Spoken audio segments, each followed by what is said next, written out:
Rocket!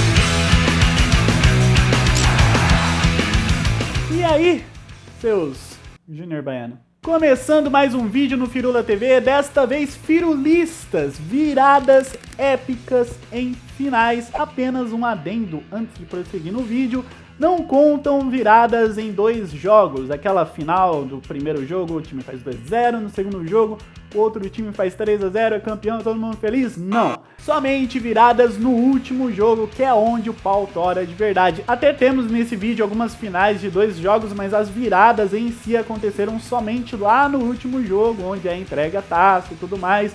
Enfim, sem mais delongas, vamos ao vídeo.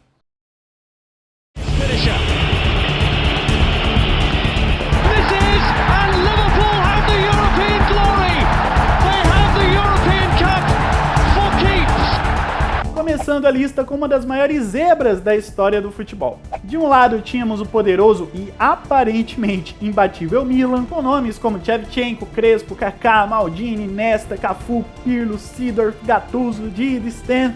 E do outro lado tínhamos o Liverpool, com nomes como Gerrard, Xabi Alonso, o Gerrard, tinha o frangueiro do Dudek, daí tinha o Gerrard também. Resumindo, só quem estava disposto a perder dinheiro apostou no Liverpool, que logo no primeiro tempo sentiu o peso da qualidade que o Milan tinha. Os italianos, de forma fácil e calma, terminaram o primeiro tempo com 3-0 no placar, com direito ainda a gol anulado do Shevchenko, cabeçada do Kaká salva em cima da linha, ou seja, o segundo tempo para o Milan parecia só uma questão de formalidade mesmo. Só que aí coisas estranhas começaram a acontecer em Istambul. A primeira delas veio da torcida dos Reds, que parecia que não havia assistido o massacre que foi o primeiro tempo. Os caras cantavam sem parar e isso aos poucos foi motivando os jogadores do Liverpool, que em um espaço de 6 minutos empatou o jogo, levando para a prorrogação.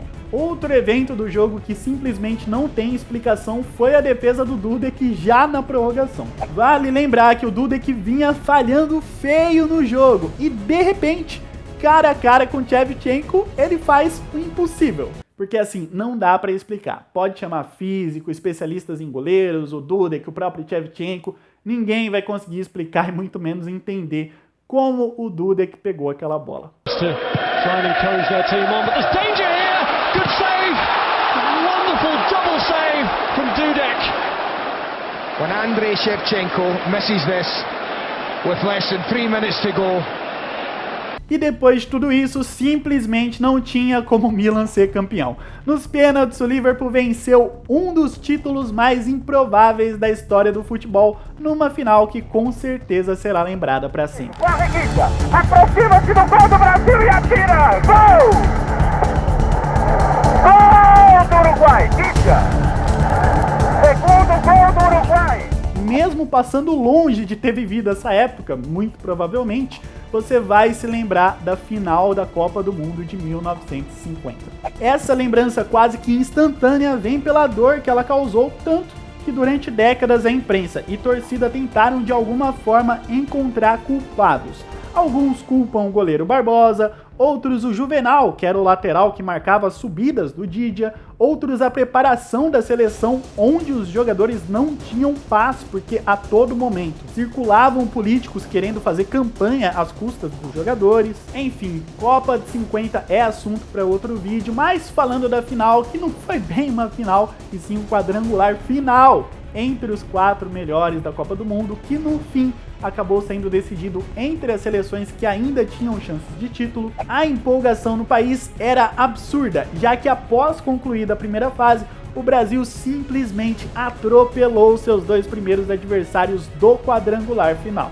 7-1 na Suécia e 6-1 na Espanha. Esse jogo, aliás, terminou com 150 mil pessoas no Maracanã cantando Touradas em Madrid, uma famosa marchinha da época, que eu me lembro muito bem, afinal eu estava lá no estádio. Por sua vez, o Uruguai pouco encantou na fase final. Empatou com a Espanha e por muito pouco não conseguiu vencer a Suécia no segundo jogo, o que quase deu ao Brasil o título com antecedência. No jogo decisivo, a seleção brasileira precisava apenas do empate. Começou o jogo atropelando e logo no início do segundo tempo abriu o placar com friaça. Só que aí, aos 21 minutos, a festa de 200 mil pessoas no Maracanã deu lugar à preocupação, quando o Didia encontrou Schiaffino livre para empatar. E aos 34 minutos do segundo tempo, só restou silêncio no Maracanã, quando o Didia, o Carrasco, marcou um dos gols mais relembrados na história do futebol brasileiro. Começa o jogo no estádio do Mineirão. A bola tá rolando na final da Copa do Brasil. Cruzeiro e São Paulo. Vamos ver quem fica com o título. Minas. Outra final muito foda, e essa sim eu me lembro de ter assistido mesmo que criancinha, foi a final da Copa do Brasil de 2000. Na época o São Paulo vinha de uma ótima temporada, vencendo inclusive o Campeonato Paulista em cima do Santos, e havia montado um time fortíssimo, com o Raí de volta à equipe, Belete, Rogério Ceni, Marcelinho Paraíba, Edmilson e o goleador França. Por outro lado, o Cruzeiro vinha com jogadores como Cris, Sorin, Oséias e principalmente apostando na habilidade do jovem Giovani. Apesar do Cruzeiro ter mais história dentro da competição, os ares do futebol da época davam a entender que o São Paulo finalmente conseguiria o título da Copa do Brasil. E mesmo com o empate em 0-0 no jogo de ida no Morumbi, a confiança entre os São Paulinos para o título continuava grande. E aí, meu amigo, em um Mineirão com quase 90 mil pessoas, aquela final foi coisa de louco. Para começar, nas arquibancadas, mais de 30 mil apitos cruzeirenses sopravam de forma ensurdecedora a cada toque do São Paulo na bola.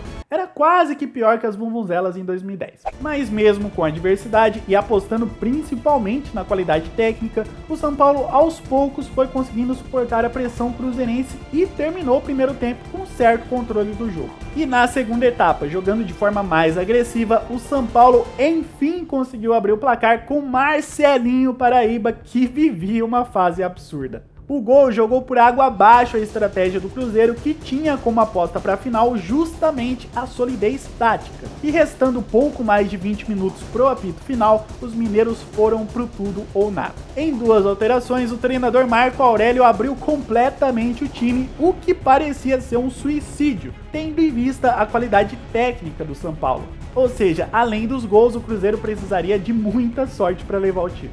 E primeiramente veio a sorte, já que o time são paulino, em vários contra-ataques perdidos, por muito pouco não matou a final. Mas mesmo assim parecia que não teria jeito, São Paulo enfim seria campeão da Copa do Brasil, tanto que alguns torcedores cruzeirenses começaram a deixar o estádio, porém, o que esses torcedores não esperavam era o inesperado. Ricardinho. Dominou, trabalhou no meio, Miller, tentou o tiro, boa bola pro Fábio Júnior, bateu!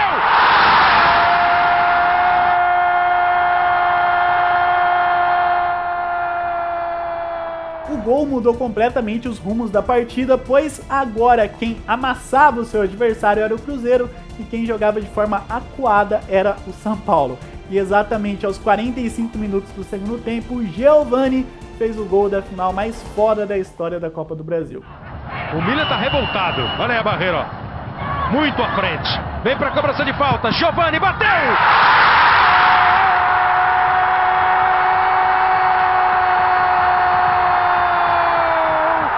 Giovani do Cruzeiro! It's the chance of a lifetime. A treble chance. Outra virada épica que não poderia faltar nesse vídeo é a famosa virada do miojo na final da UEFA Champions League de 98-99. Ambas as equipes vinham de excelentes temporadas e com times absolutamente respeitáveis. O Bayern havia ganho a Bundesliga, porém tinha deixado escapar o título da Copa da Alemanha para o Werder Bremen.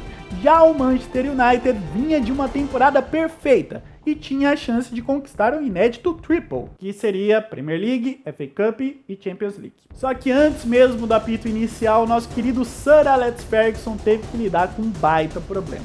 Isso porque dois dos principais jogadores da campanha dos Red Devils na temporada desfalcariam o time. Roy Keane, também conhecido como Felipe Melo irlandês, e principalmente Paul Scholes, que para muitos foi o principal jogador da era Ferguson no United. E sem um dos pilares da criação do time inglês, o Bayern de Munique tratou de tomar as rédeas do jogo e logo aos 6 minutos, Basler abriu o placar para os alemães. A partir daí, o jogo não foi assim um primor técnico, porque basicamente o Bayern de Munique se fechava para explorar os contra-ataques e o Manchester United muito pouco conseguia criar, muito também pela ausência do Paul Scholes no meio de campo. Assim, até os momentos finais do jogo, as principais chances criadas eram do Bayern de Munique, enquanto que a United só parecia restar o apito final e, consequentemente, o vice-campeonato. E aí, né, sem muito o que fazer, o Ferguson tratou de pegar os dois atacantes que ele tinha ali no banco e botar para jogo, para ver o que acontecia, né? Afinal,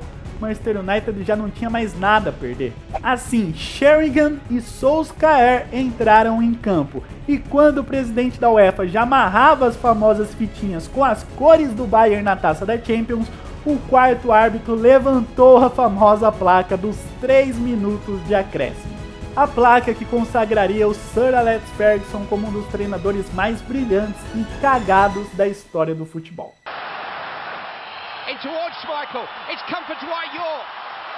Cleared, Giggs with a shot, Sheringham! Beckham, into Sheringham, and Solskjaer has won it! Autoriza Márcio Rezende de Freitas, rola a bola no Parque Antártica. Começa a decisão da Mercosul.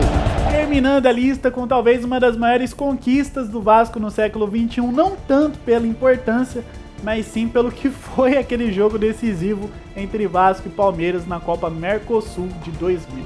Voltando um pouco no tempo, a Copa Mercosul era a oportunidade para ambas as equipes tentar fechar o ano bem, já que ambas haviam passado por decepções na temporada. O Palmeiras perdendo a final da Libertadores para o Boca e o Vasco com incríveis 3 vices no ano. Aquele Mundial pro Corinthians, o Carioca pro Flamengo e a Taça Rio-São Paulo pro próprio Palmeiras. E para complicar um pouquinho mais a vida do nosso querido Vasco da Gama, a Conmebol inventou um regulamento em que, na final, o saldo de gols não era critério de desempate. Então assim, em caso de empate em vitórias, independentemente do saldo de gols das vitórias, seria realizado um terceiro jogo na casa da equipe com melhor campanha.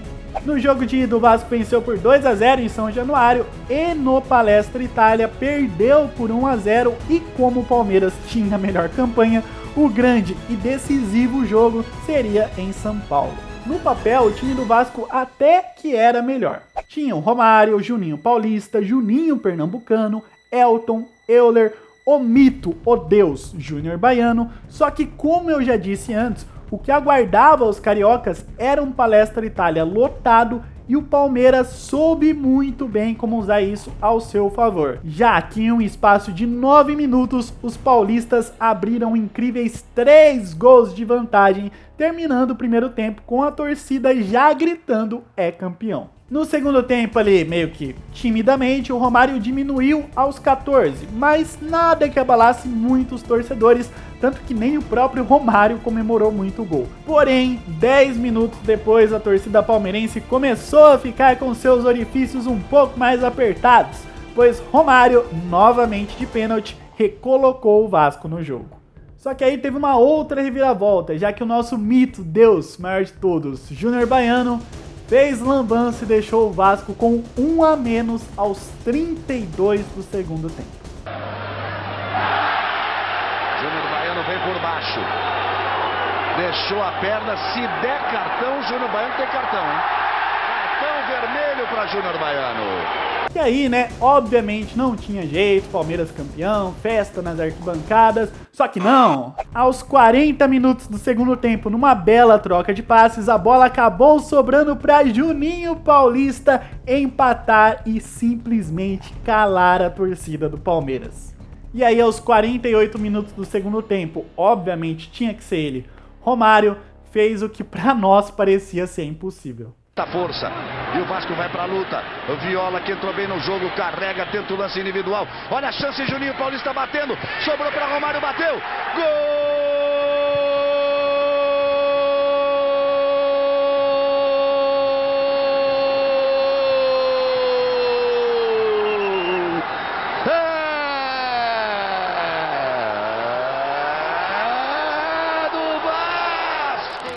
Bom, galera, vou encerrando o vídeo por aqui, eu espero muito que vocês tenham gostado. Caso não seja inscrito e gostou do vídeo, se inscreva, também deixa aquele like. O canal está recebendo, em média, 2 vídeos por semana atualmente, mas muito em breve, lhes prometo muito mais novidades. Grande abraço a todos vocês, brigadão e valeu!